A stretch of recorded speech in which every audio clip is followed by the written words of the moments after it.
Karaoke Books. The Wonderful Wizard of Oz. Lyman Frank Baum. Audiobook. Chapter 16. The Magic Art of the Great Humbug. Next morning the Scarecrow said to his friends, "Congratulate me.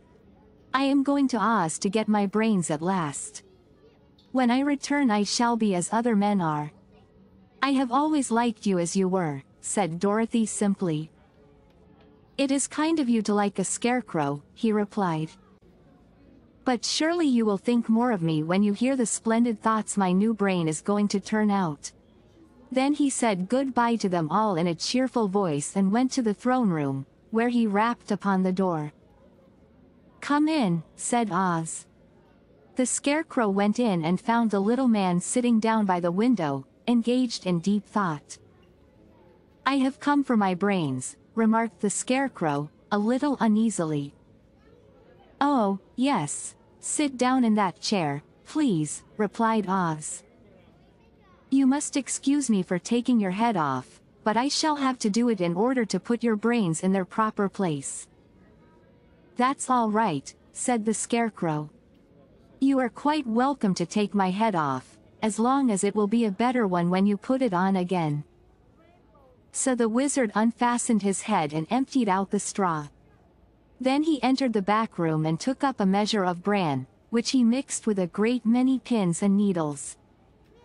Having shaken them together thoroughly, he filled the top of the Scarecrow's head with the mixture and stuffed the rest of the space with straw, to hold it in place. When he had fastened the Scarecrow's head on his body again, he said to him, "Hereafter you will be a great man, for I have given you a lot of brand new brains."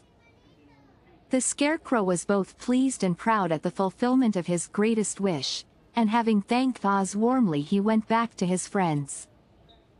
Dorothy looked at him curiously. His head was quite bulged out at the top with brains. "How do you feel?" she asked. "I feel wise indeed," he answered earnestly. "When I get used to my brains I shall know everything." "Why are those needles and pins sticking out of your head?" asked the Tin Woodman. "That is proof that he is sharp," remarked the Lion. "Well, I must go to Oz and get my heart," said the Woodman. So he walked to the throne room and knocked at the door. "Come in," called Oz, and the Woodman entered and said, "I have come for my heart." "Very well," answered the little man. "But I shall have to cut a hole in your breast, so I can put your heart in the right place." "I hope it won't hurt you." "Oh, no," answered the Woodman. "I shall not feel it at all." So Oz brought a pair of tinsmith's shears and cut a small, square hole in the left side of the Tin Woodman's breast. Then, going to a chest of drawers, he took out a pretty heart, made entirely of silk and stuffed with sawdust. "Isn't it a beauty?" he asked. "It is, indeed," replied the Woodman, who was greatly pleased. "But is it a kind heart?" "Oh, very," answered Oz.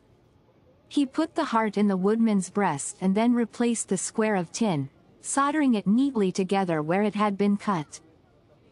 "There," said he, "now you have a heart that any man might be proud of." "I'm sorry I had to put a patch on your breast, but it really couldn't be helped." "Never mind the patch," exclaimed the happy Woodman. "I am very grateful to you, and shall never forget your kindness." "Don't speak of it," replied Oz. Then the Tin Woodman went back to his friends, who wished him every joy on account of his good fortune. The Lion now walked to the throne room and knocked at the door. "Come in," said Oz.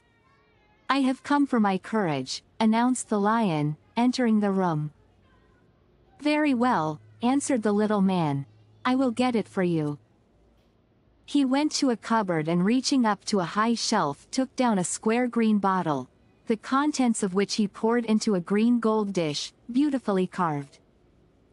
Placing this before the cowardly Lion, who sniffed at it as if he did not like it, the wizard said, "Drink." "What is it?" asked the lion. Well, answered Oz, if it were inside of you, it would be courage. You know, of course, that courage is always inside one, so that this really cannot be called courage until you have swallowed it.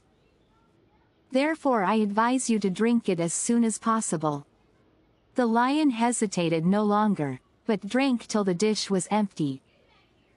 How do you feel now? Asked Oz. Full of courage, replied the lion, who went joyfully back to his friends to tell them of his good fortune. Oz, left to himself, smiled to think of his success in giving the Scarecrow and the Tin Woodman and the lion exactly what they thought they wanted. How can I help being a humbug, he said, when all these people make me do things that everybody knows can't be done? It was easy to make the Scarecrow and the lion and the woodman happy, because they imagined I could do anything. But it will take more than imagination to carry Dorothy back to Kansas, and I'm sure I don't know how it can be done. If you liked what you heard, please subscribe to the channel.